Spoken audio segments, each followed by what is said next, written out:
ओम शांति। ओम शांति। आज बाबा के 27/12/2023 के महावाक्य प्रातः मुरली। ओम शांति। बाप दादा मधुबन। बाबा ने कहा, मीठे बच्चे, जी बाबा, देवताओं से भी उत्तम कल्याणकारी जन्म तुम ब्राह्मणों का है, क्योंकि तुम ब्राह्मण ही बाबा के मददगार बनते हो। हम ब्राह्मण ही बाबा के मददगार बनते हैं। प्रश्न दिया बाबा ने, अभी तुम बच्चे बाबा को कौन सी मदद करते हो? मददगार बच्चों को बाप क्या प्राइज देते हैं? बाबा ने बोला, अभी तुम बच्चे बाबा को कौन सी मदद करते हो? मददगार बच्चों को बाप क्या प्राइज देते हैं? उत्तर दिया बाबा ने, बाबा प्योरिटी पीस का राज्य स्थापन कर रहे हैं। हम उन्हें प्योरिटी की मदद करते हैं। बाबा ने जो यज्ञ रचा है उसकी हम संभाल करते हैं, तो जरूर बाबा हमें प्राइज देगा, गिफ्ट देगा। बाबा संगम पर भी हमें बहुत बड़ी प्राइज मिलती है। हम सृष्टि के आदि मध्य को जानने वाले त्रिकालदर्शी बन जाते हैं और भविष्य में गद्दी नसीन बन जाते हैं। यही प्राइज है। गीत आया है, पितु माता सहायक स्वामी सखा। ओम शांति।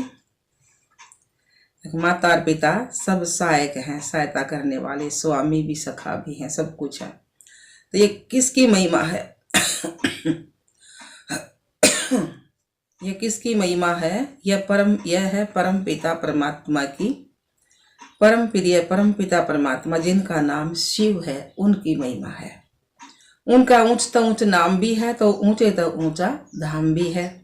परमपिता परमात्मा का भी अर्थ है सबसे ऊंचे तो ऊंची आत्मा, और किसको भी परमपिता परमात्मा नहीं कहा जाता। उसकी महिमा अपरंपार है। ऐसे कहते हैं कि इतनी तो महिमा है, इतनी तो महिमा जो उसका पार नहीं पा सकते। ऋषि मुनि भी ऐसे कहते थे कि उसका पार नहीं पा सकते। वो भी नेति नेति कहते आए हैं। अब बाबा स्वयं आकर अपना परिचय देते हैं। क्यों? बाबा का परिचय तो होना चाहिए ना, तो बच्चों को परिचय मिले कैसे? जब तक वह इस भूमि पर न आए तब तक और कोई इनका परिचय दे ना सके। जब फादर सोज सन, तब सन सोज फादर। जब फादर जैसा बच्चा होगा तो जब बाबा ने कहा फिर सन सोज फादर, तो बाप समझाते मेरा भी पार्ट नोंदा हुआ है। मुझे ही आकर पतितों को पावन करना है। साधु संत भी गाते रहते हैं, पतित पावन सीताराम आओ। क्योंकि रावण का राज्य है। रावण कोई कम नहीं है। सारी दुनिया को तमो प्रधान पतित किसने बनाया? रावण ने बनाया ना। फिर पावन बनाने वाला समर्थ बाप है, समर्थ राम है ना। तो आधा कल्प राम राज्य है, तो आधा कल्प रावण का राज्य भी चलता है। रावण क्या है यह कोई भी नहीं जानते। वर्ष वर्ष चलाते रहते हैं तो भी रावण का राज्य चलता रहता है। जलता थोड़े ही है, 5 विकार जलते थोड़ी, जल थोड़ी है।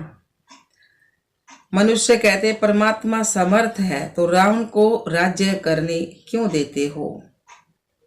बाबा कह रावण को राज्य करने क्यों देते हो? बाप समझाते हैं यह नाटक है हार जीत का, हेल और हेविन का, नरक और स्वर्ग का। भारत पर ही सारा खेल बना हुआ है। यही बना बना ड्रामा है। ऐसे नहीं कि परमपिता परमात्मा सर्वशक्तिमान है तो खेल पूरा होने के पहले ही आएगा या आधे में खेल को बंद कर सकता है। बाप कहते हैं जब सारी दुनिया पतित हो जाती है तब ही मैं आता हूँ। सारी दुनिया पतित हो जाती है तभी मैं आता, इसलिए शिवरात्रि भी मनाते हैं। तो बाबा का शिवाय नमः भी कहते हैं। ब्रह्मा विष्णु शंकर को फिर भी देवताए नमः कहेंगे, शिव को परमात्मा नमः कहेंगे। शिव क्या ऐसा ही है जैसा बबूलनाथ में या सोमनाथ के मंदिर में है? वो तो चित्र बना रखे है ना, तो क्या परम पिता परमात्मा का इतना बड़ा रूप है? बाबा का तो ज्योति बिंदु रूप है ना, तो वह आत्मा का छोटा और बाप का बड़ा है? ये भी नहीं, एक सा है दोनों का। क्वेश्चन आएगा ना ये। वैसे वैसे भाई साइज तो एक सा आत्मा का, लेकिन वैसे हम बच्चे हैं और वो हमारा बाप है, वो तो बड़ा है ना। तो यहाँ छोटे को बच्चा और बड़े को बाप कहा जाता है। वैसे परम पिता परमात्मा अन्य आत्माओं से बड़ा है और हम आत्माएं छोटी हैं। नहीं, बाप समझाते बच्चे मेरी महिमा गाते हो, कहते हो परमात्मा की महिमा अपरंपार है। परमात्मा की महिमा अपरंपार है, मनुष्य सृष्टि का बीज है। तो पिता को बीज कहेंगे ना, शिव बाबा पिता है ना, तो उसको बीज कहेंगे ना।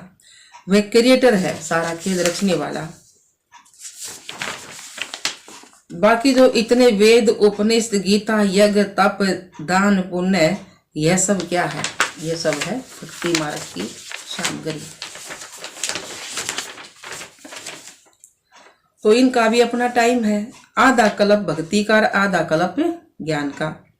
भक्ति है ब्रह्मा की रात और ब्रह्मा का दिन। भक्ति है ब्रह्मा की रात और ज्ञान है ब्रह्मा का दिन। ये शिव बाबा तुमको समझाते हैं। इनको अपना तन तो नहीं है। शिव बाबा को कहते हैं कि मैं तुमको फिर से राजयोग सिखलाता हूँ, राज्य भाग्य दिलाने के लिए। फिर से 5000 साल पहले भी सिखा था, अब भी सिखा रहे हैं। तो बाबा कहे ना, मैं फिर से राज्य सिखाता हूँ। फिर से बाबा ने कहा फिर से राजयोग सिखाता हूँ, तो मैं राज्य भाग्य दिलाने के लिए। अब ब्रह्मा की रात पूरी होती है, तो वही धर्म गलानी का समय आ पहुंचा है। सबसे जास्ती गलानी किसकी करते हैं? परम पिता परमात्मा शिव बाबा की। सबसे ज्यादा गलानी तो शिव बाबा की करते हैं ना। तो बाबा ने कहा, हाँ, तो परम पिता परमात्मा के लिखा है ना, यदा यदाई धर्मस्य। जब जब भारत धर्म की गलानी हो है तो बाबा धरती पे आना पड़ा है ना। ऐसे नहीं कि मैंने कल्प पहले कोई संस्कृत में ज्ञान दिया है, नहीं, भाषा तो यही है। तो बाबा ने कहा, तो जब भारत में देवी देवता धर्म स्थापन करने वाली गलानी होती है तो मुझे ठीक कर भीतर में ठोक देते हैं। सब क्या है, भगवान कह दे हैं। फिर तब मैं आता हूँ। जो भारत को स्वर्ग बनाते हैं, पतितों को पावन बनाते हैं, उसकी देखो कितनी गलानी की है। बहुत ज्यादा गलानी कर दी ना। सब क्या है, भगवान बता दिया। तो तुम बच्चे जानते हो, भारत है सबसे पुराना खंड जो कभी विनाश नहीं होता। सतयुग में लक्ष्मी नारायण का राज्य भी यहाँ ही होता है। हाड़े सतयुग आओगा। यह राज्य भी स्वर्ग के रचिता ने दिया है। अब तो वही भारत पतित है, तब फिर मैं आता हूँ। तब तो उनकी महिमा गाते हैं ना। कौन सी महिमा गाते हैं? शिवाय नमः। तो इस बेहद के ड्रामा में हर एक आत्मा का पार्ट नूंदा हुआ है, जो रिपीट होता है, जिससे ही कोई टुकड़ा निकाल हद का ड्रामा बनाते हैं। बाबा ने कहा, इससे ही कोई टुकड़ा निकाल के और फिर हद का ड्रामा बनाते हैं। बाबा ने कहा, अभी हम ब्राह्मण हैं, फिर हम क्या बनेंगे? देवता बनेंगे। तो यह है ईश्वरीय वर्ण, यह है तुम्हारा 84वें जन्म का भी अंत। तो इसमें चारों वर्णों का तुमको ज्ञान है, इसलिए ब्राह्मण वर्ण सबसे उच्च है। परंतु महिमा व पूजा देवताओं की होती है। ब्रह्मा का मंदिर भी है, परंतु कोई को पता नहीं है कि इसमें परम पिता परमात्मा आकर भारत को स्वरूप बनाते हैं। जब स्थापना हो रही है तो विनाश भी चाहिए, इसलिए कहते हैं रुद्र ज्ञान यज्ञ से विनाश ज्वाला निकले। अब वही बाप बच्चों को समझा रहे हैं, मीठे बच्चे, अब यह तुम्हारा अंतिम जन्म है। मैं तुमको फिर से स्वर्ग का वर्षा देने आया हूँ। बाबा बार बार का फिर से। तो फिर से 5000 साल पहले भी आए थे ना, तो अब फिर बाबा कहे मैं फिर तुमको स्वर्ग का वर्षा देता हूँ। तुम्हारा हक है, परंतु जो मेरी श्रीमत पर चलेंगे उनको मैं स्वर्ग की प्राइज दूंगा। उन्हें भी पीस प्राइज आदि मिलती है, परंतु बाप तो तुम सबको स्वर्ग की प्राइज देते हैं, स्वर्ग की गिफ्ट देते हैं। बाबा कहते हैं मैं नहीं लूंगा, मैं तुम्हारे द्वारा स्थापना करता हूं तो तुमको ही दूंगा। तुम हो शिव बाबा के पोतरे और ब्रह्मा बाबा के हैं बच्चे। तो बाबा के इतने बच्चे तो प्रजापिता ब्रह्मा ही अडॉप्ट करते होंगे ना। यह ब्राह्मण जन्म तुम्हारा सबसे उत्तम है, जो चोटी ब्राह्मण चोटी का सबसे उत्तम है ना ये। तो यह कल्याणकारी जन्म है। देवताओं का जन्म या शूद्रों का जन्म कल्याणकारी नहीं है। यह तुम्हारा जन्म बहुत कल्याणकारी है। ये जन्म हमारा बहुत भला हुआ है ना, कल्याणकारी है हमारा जन्म, क्योंकि बाबा का मददगार बन सृष्टि पर प्योरिटी पीस स्थापन करते हो। यह इनाम देने वाले, वह इनाम देने वाले थोड़े जानते हैं, वो तो कोई अमेरिकन आदि को दे देते हैं। बाप फिर कहते हैं जो मेरे मददगार बनेंगे मैं उन्हीं को प्राइज दूंगा, उन्हीं को बाबा गिफ्ट देंगे। प्योरिटी है तो सृष्टि में पीस प्रॉस्पेरिटी भी है, पवित्रता है तो धन भी है। यह तो वैशाल्य है, सतयुग है शिवालय। शिव बाबा ने स्थापन किया है। साधु सन्यासी हैं, हठ योगी गरज धर्म वालों को सहज राजयोग तो सिखा नहीं सकते। बल 1000 बार गीता महाभारत पढ़े, यह तो सबका बाबा है। सभी धर्म वालों को कहते हैं कि अपना बुद्धि योग एक मेरे से लगाओ। मैं भी छोटा सा बिंदु हूँ, इतना बड़ा नहीं हूँ। जैसे आत्मा वैसा ही मैं परमात्मा हूँ। आत्मा ही या भरकुटी के बीच में रहती है, इतनी बड़ी होती तो यहाँ कैसे बैठ सकती मस्तिष्क के बीच में। बाबा कहा अगर कई बार ट्यूमर निकल आवे फिर तो बाबा ने कहा मैं भी आत्मा जैसा ही हूँ, सिर्फ मैं जन्म मरण रहित पावन हूँ और आत्माएं जन्म मरण में आती है। पावन से पतित और पतित से पावन होती है। अब फिर से पतितों को पावन बनाने के लिए बाप ने यह रुद्र ज्ञान यज्ञ रचा है। इसके बाद सतयुग में कोई यज्ञ नहीं होता, 2 युग में फिर कोई यज्ञ नहीं होता। फिर द्वापर से अनेक प्रकार के यज्ञ रचते रहते हैं। यह रुद्र ज्ञान यज्ञ सारे कल्प में एक ही बार रचा जाता है।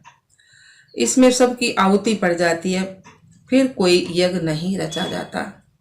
यज्ञ रचते तब हैं जब कोई आफतें आती हैं, बरसात नहीं पड़ती है व अन्य कोई आफतें आती हैं तो यज्ञ करते हैं। सतयुग त्रेता में तो कोई आफतें आती ही नहीं है।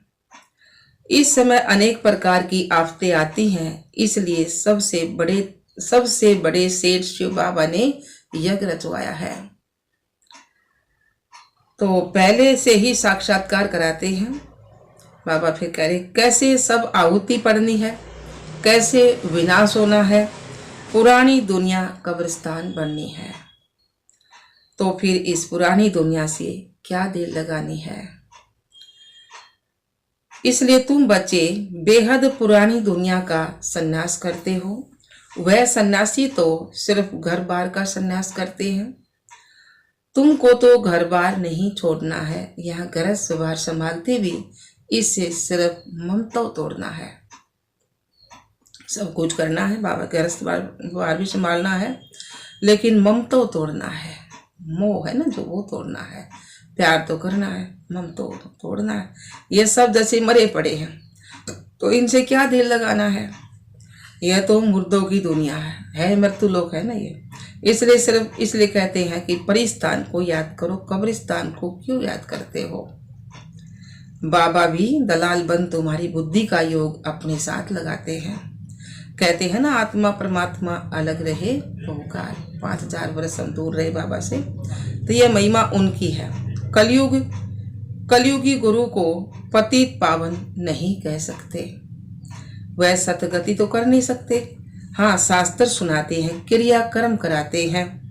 शिव बाबा का कोई टीचर, कोई गुरु नहीं है।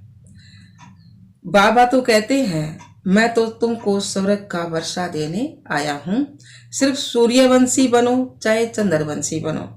बाबा का फिर सूर्यवंशी बनो चाहे चंद्रवंशी बनो। वह कैसे बनते हैं? लड़ाई से।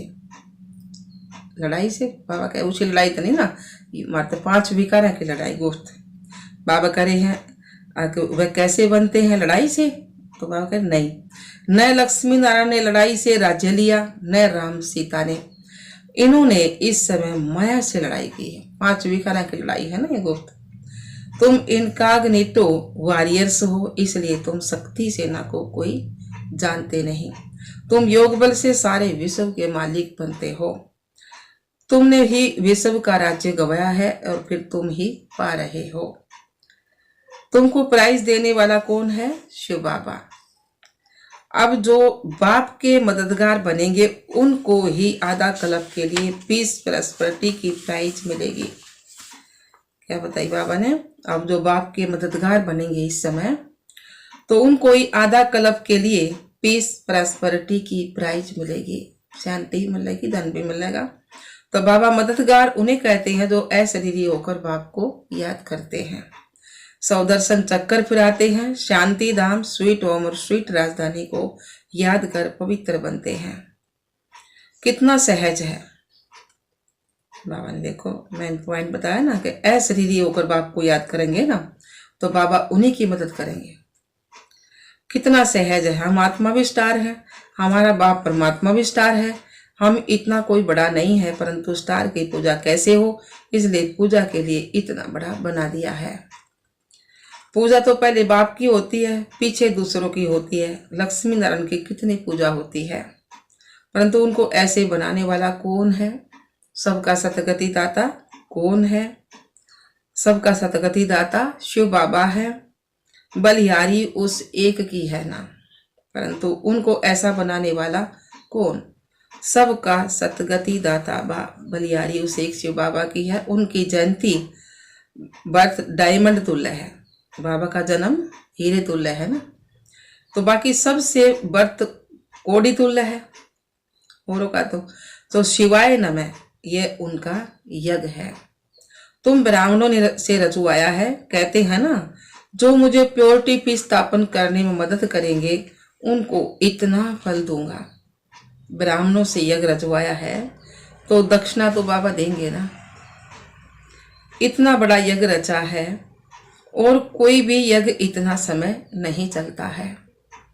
कहते हैं जो जितना मुझे मदद करेंगे उतनी ही प्राइज दूंगा।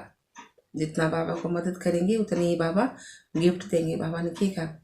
अगर भाई अशरीरी होकर बाबा को याद करो।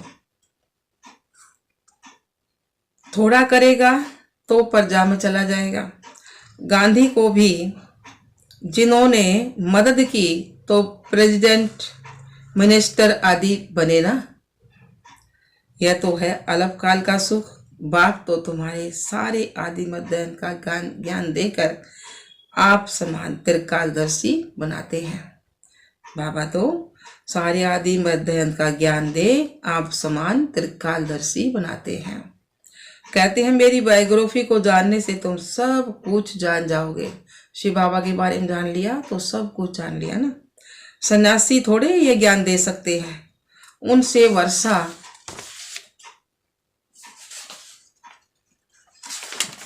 वर्षा मिलेगा। वे तो गद्दी भी एक को देंगे।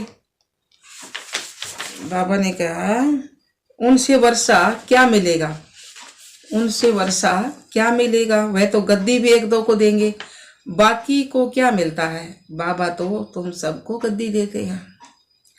कितनी निष्काम सेवा करते हैं और तुमने तो मुझे ठीक कर भीतर में डाल दिया। कितनी गलानी की है। यह भी ड्रामा बना हुआ है। बाबा तो फिर भी बुरा ना मानता। बाबा ने कहा यह भी ड्रामा बना हुआ है। जब कोड़ी जैसा बन जाते हो तब तुमको हीरे जैसा बनाता हूँ। मैंने तो अनगिनत बार भारत को स्वर्ग बनाया है और फिर माँ ने नरक बनाया है। अब अगर प्राप्ति करनी है तो बाबा के मददगार बन सच्ची प्राइज ले लो। इसमें प्योरिटी फर्स्ट है। बाबा सन्यासियों की भी महिमा करते हैं, वह भी अच्छे हैं। जो पवित्र रहते हैं यह भी भारत को थमाते, गिरने से बचाते हैं, नहीं तो पता नहीं क्या हाल हो जाता। परंतु अब तो भारत को स्वर्ग बनाना है तो जरूर घर गृहस्थ में रहते ही पवित्र बनना पड़े। बाप दादा दोनों बच्चों को समझाते हैं। शिव बाबा भी इस पुरानी ज्योति द्वारा बच्चों को राय देते हैं ना, नई ले नहीं सकते तो माता के गर्भ में तो आते नहीं ना। पतित दुनिया पतित शरीर में ही आते हैं। इस कलयुग में है घोर अंधियारा, घोर अंधियारे को ही सोजरा बनाना है। अच्छा जी बाबा, मीठे मीठे सिकलदे बच्चों प्रति माता पिता बाप दादा का याद प्यार और गुड मॉर्निंग। रूहानी बाप की रूहानी बच्चों को नमस्ते। हम रूहानी बच्चों की रूहानी बाप दादा को याद प्यार, गुड मॉर्निंग, नमस्ते नमस्ते नमस्ते जी। हम बाबा के बच्चे सदा रहे हंसते और हंसाते। शुक्रिया मीठे बाबा, शुक्रिया। धारणा के लिए मुख्य सार बाबा ने सुनाया है, इस बेहद की दुनिया का दिल से संन्यास कर अपना ममता मिटा देना है, इससे दिल नहीं लगानी है। दूसरा पॉइंट है बाप का मददगार बन प्राइज लेने के लिए।